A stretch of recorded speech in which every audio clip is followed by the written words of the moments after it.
sind am Zuhören und Zuschauen, wie das Eis schmilzt.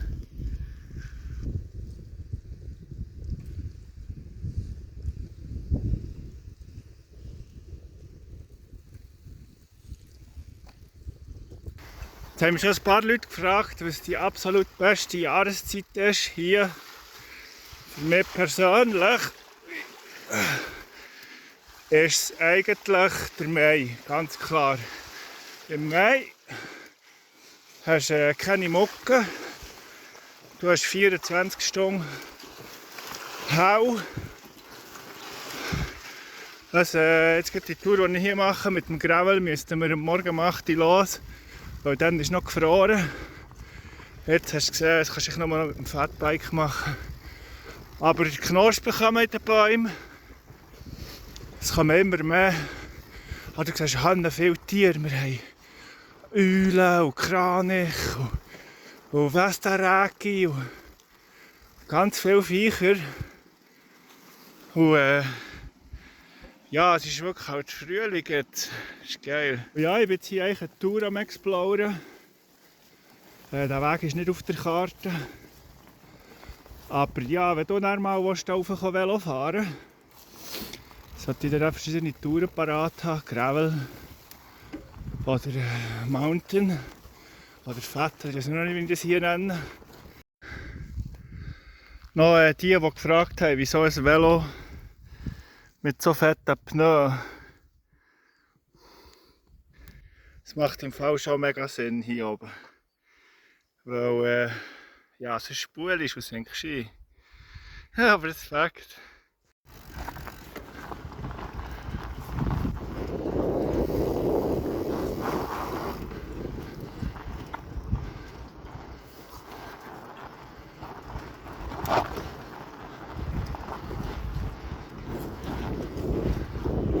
So ist natürlich mit dem Gravel-Velo zu 10, gell?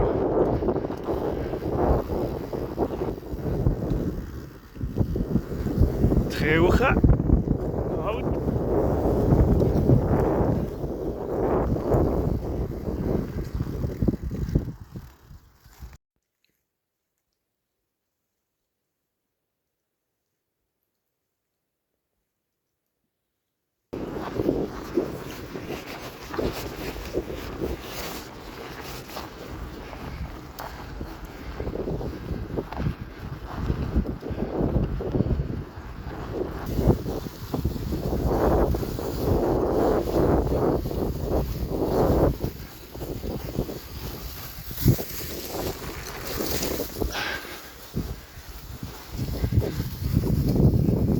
Schau mal die Bäume.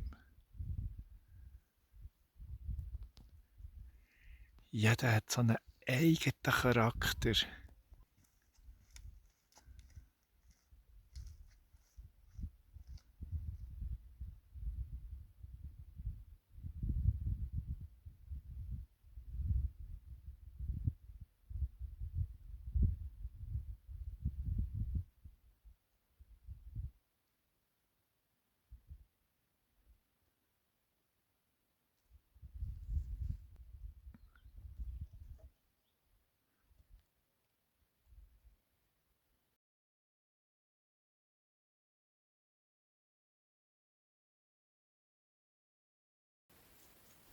Schön, bist auch mit vor der Partie und auch immer dabei.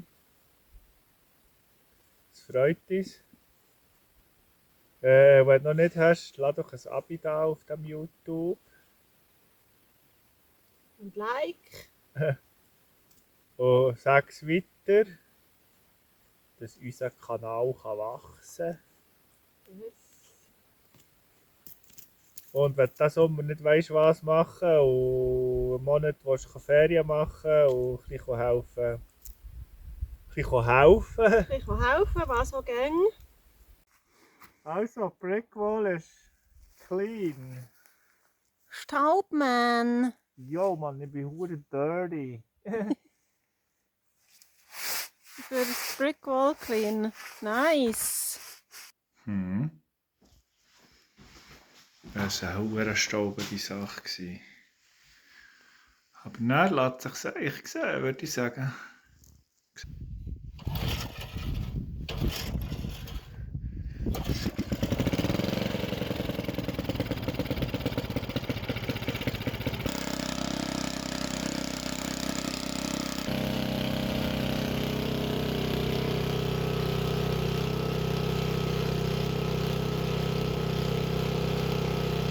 habe eine coole Maschine, Norlet 4001, die uns mega lieber Nachbar hat zur Verfügung gestellt, dass wir den harten Boden umgraben können. Alles umgegraben. Das ist schon anstrengend, trotz Maschine. Und hier mit der neuen Lieblingsmaschine habe ich den Freilauf gepflegt.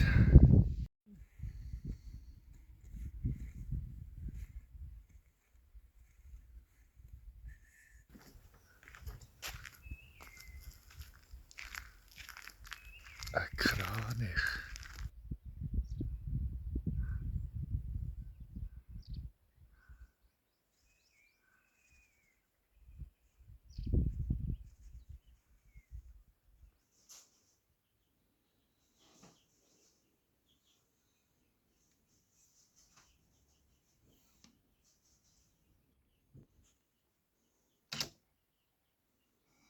Ein Baby sollte hier ein bisschen pfüseln.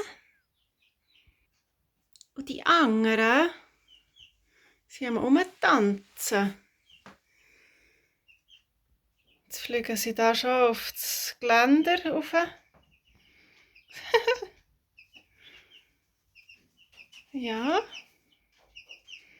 Flughühner haben wir.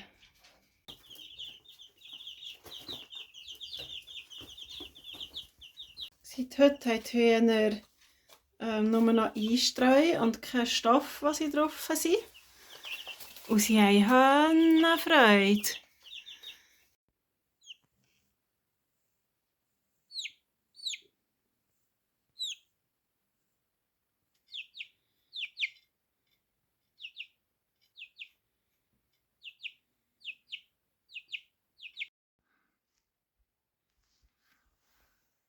Da haben die Lekas für Huhne. Ja, hier kommt das Greenhouse her.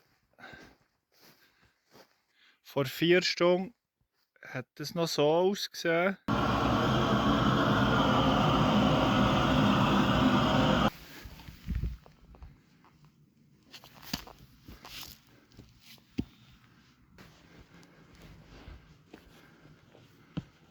Ja, wir messen jetzt von hier in dieser Ecke, so die Pythagoras, dass wir hoffentlich einen rechten Winkel haben. Aber es kommt gut, es kommt gut. Jetzt auch noch alles füllen, gell?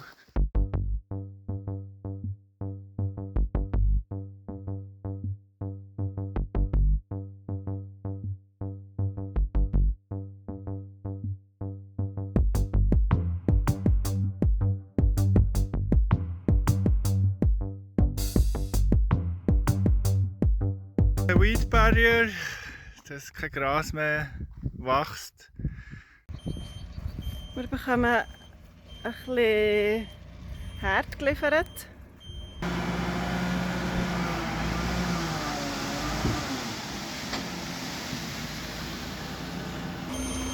So, wir haben das Gefühl, das sei es, aber also jetzt gibt es auch noch eine zweite Ladung.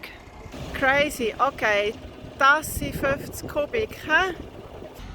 Und tschüss! Es ist ein bisschen unglücklich, hätte es hier vor müssen abladen. Ja, ich habe gesagt, ich will es hier, aber er ist mit dem Lastwagen nicht hergekommen.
Gerüst steht.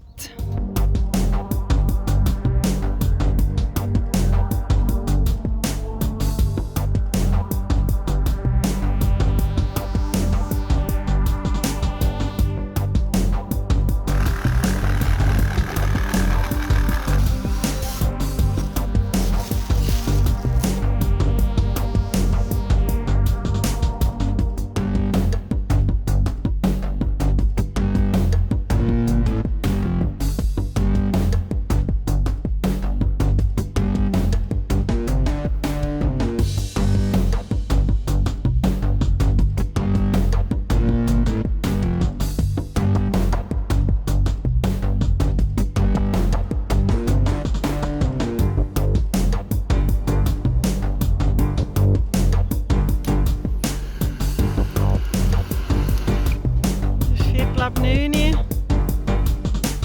Die Sonne ist noch hoch. Relativ. Und wir machen jetzt hier noch fertig. Fix und fertig.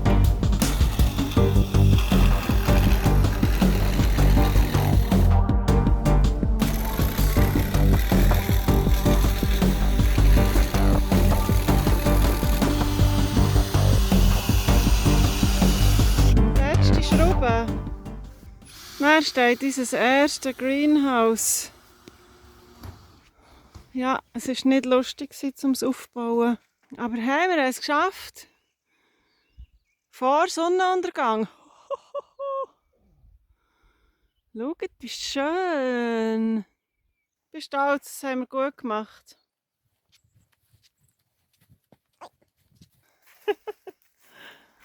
Easy Up heisst das Produkt.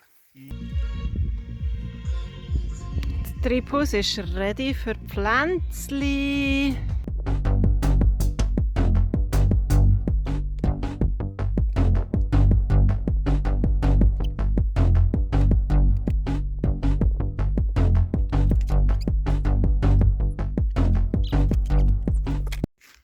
Also es ist ja so, wenn du ein Property, also ein Grundstück besitzt in Finnland, dann zahlst du pro Jahr Property Tax. Und das ist so etwa 70 Stutz, 70 € für ein Haus. Und dann kommt es auf die Hektare drauf an Land und die Hektare Wald, die du hast. Ich habe es abgeklärt, wir haben mit mehreren Leuten im Dorf geredet. Für uns müsste es zwischen 70, 80 und 120 € sein. Das Steueramt verlangt aber 600 € von uns, all Jahr. Heute haben wir unser Telefon gehabt. Und jetzt ist eigentlich der Betrag wegen unserem Schnipseli Wald dahinter. Das Schnipseli Wald haben wir als Wald gekauft. In Finnland ist jeder fucking Baum deklariert und kartografisiert. Und das kannst du online abrufen. Es ist wirklich jeder fucking Baum. Sie wissen genau, wie viel Euro alles wert ist. Es ist hure krass. Auf jeden Fall haben wir das als Wald gekauft. Jetzt tut es aber die Steuerbehörde als Wohnland versteuern. Darum ist der Steuerbetrag so hoch. Und wenn wir nicht wollen, dass das so ist, sondern dass das als Wald, das kostet uns vielleicht 10 € im Jahr, können versteuern, müssen wir ihnen beweisen, dass das Wald ist. Nein, wirklich so scheiße. Ich weiß gar nicht, Steuern, für was zahlt man Steuern? Für das so hirnlose Vollidioten? Sorry. Nein, das ist das, was einem Motivation nimmt auf dieser Welt. Ronja hat wieder mal einen Herdöpfel bekommen. Die Freude an einem Herdöpfel, das wird ja auch. Genau.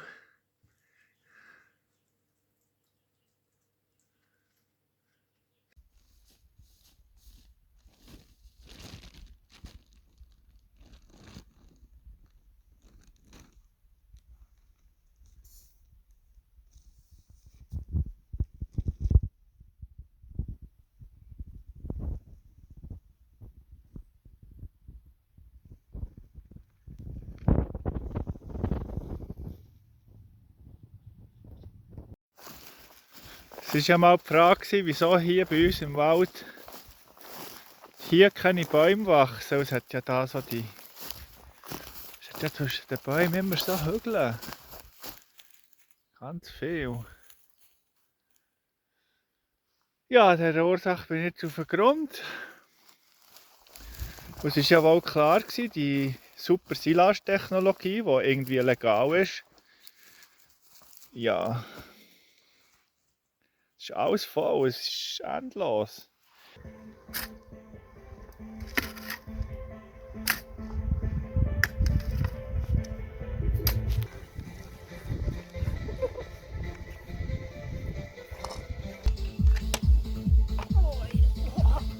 Das war wirklich schwer.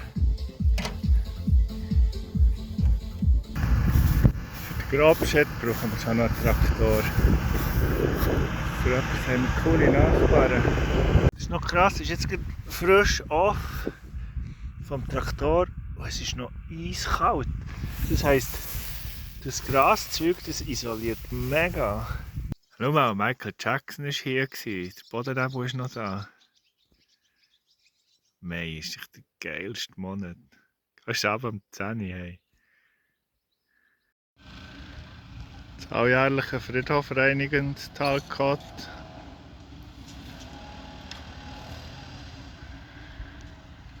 Ja, wir werden schon noch nicht gerade legen, gell?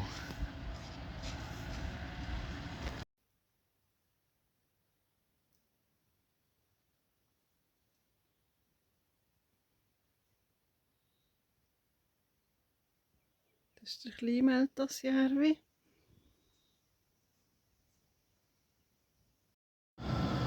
Wir sind gerade am herausfinden, wie man den Pflug einstellen muss, dass man hier irgendwie ein Herdapfelfeld herbekommt.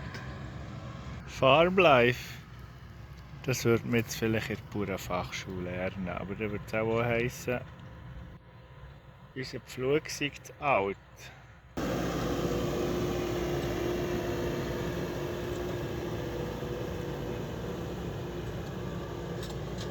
Ein Bock hat, es wäre hure geil, hier auf dieser Spur noch einen Pumptrack bauen und vielleicht noch 2, 3 Doubles, Triples. Einen fetten Sprung bis hinten. Und beide Wege fahren. Dann könnte man mit dem Velo die Kartoffeln checken. So sieht es aus, wenn der Ronja auf Knochen ist. Jetzt ist sie ihn vergraben mit der Schnauze, tut sie jetzt der Herd. Vielleicht noch.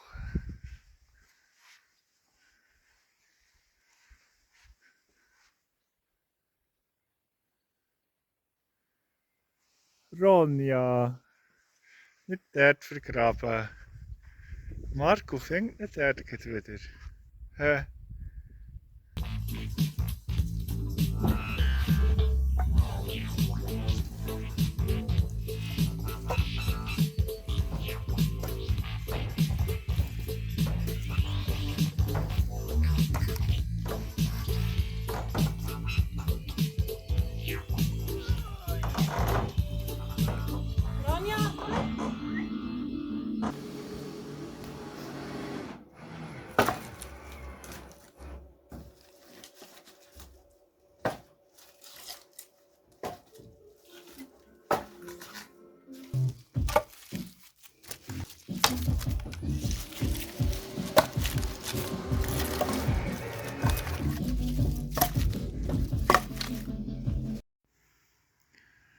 Jetzt hat sie herausgefunden, dass ich gewusst habe, wo sie den Knochen vergraben. Jetzt ist sie nicht da, jetzt geht sie nicht da vergraben. Ich habe ihr gezeigt, dass sie im Herdhaufen da nicht gut ist. Das ist so geil.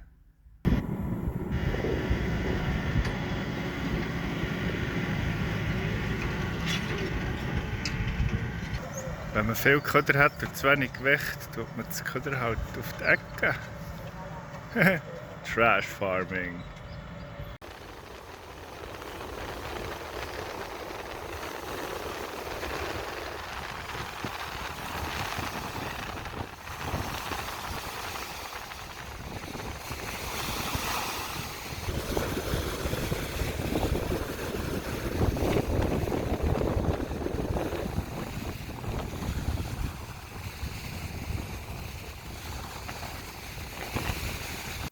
So kann man auch schlafen.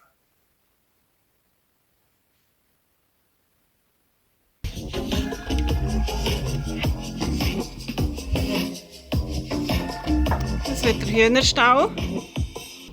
Da muss man zuerst ein bisschen Aussenwand fixen. Sag mal, wie ladelig. Ja, das ist ein bisschen etwas zu tun noch. Dass es nicht reinzieht. Ja. Nicht verfällt. Für die lieben Hühner. Die Weiber auf dem Stängeli.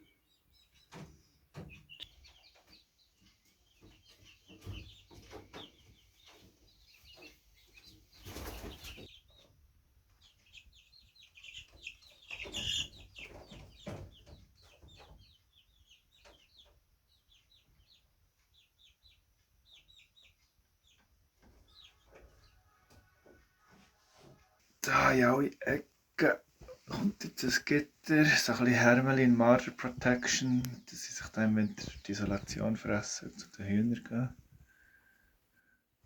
Oh, das ist nett. Yeah.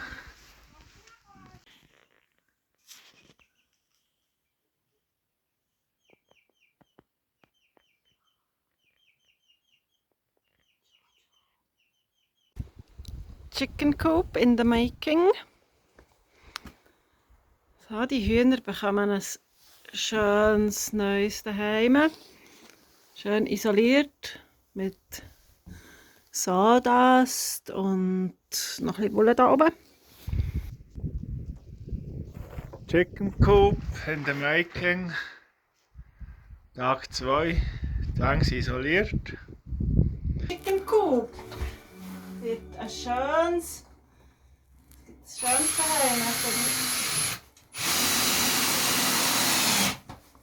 für die Hühnchen.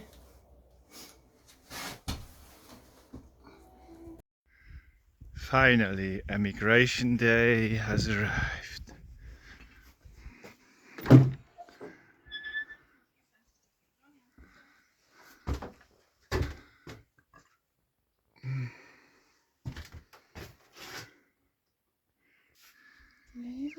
Ja.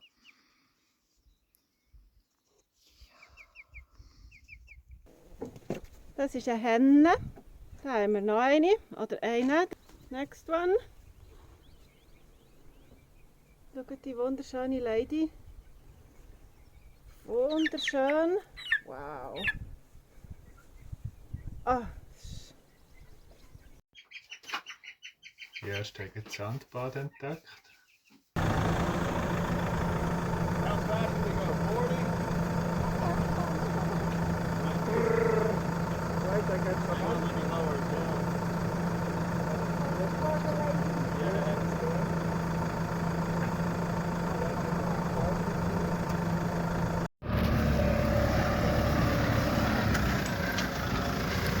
Das passt irgendwie nicht ganz.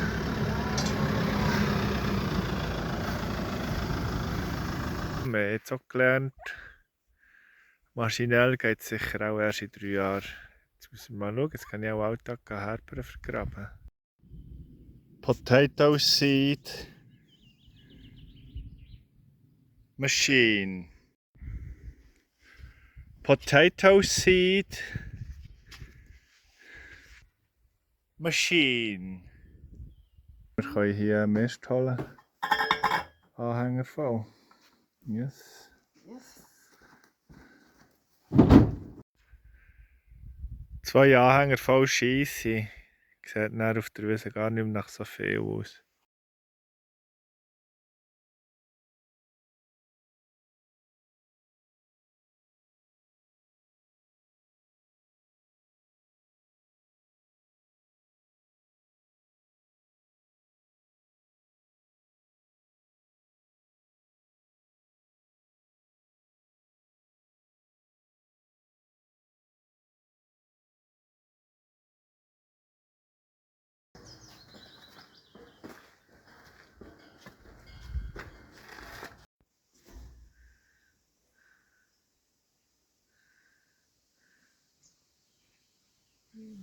Schön.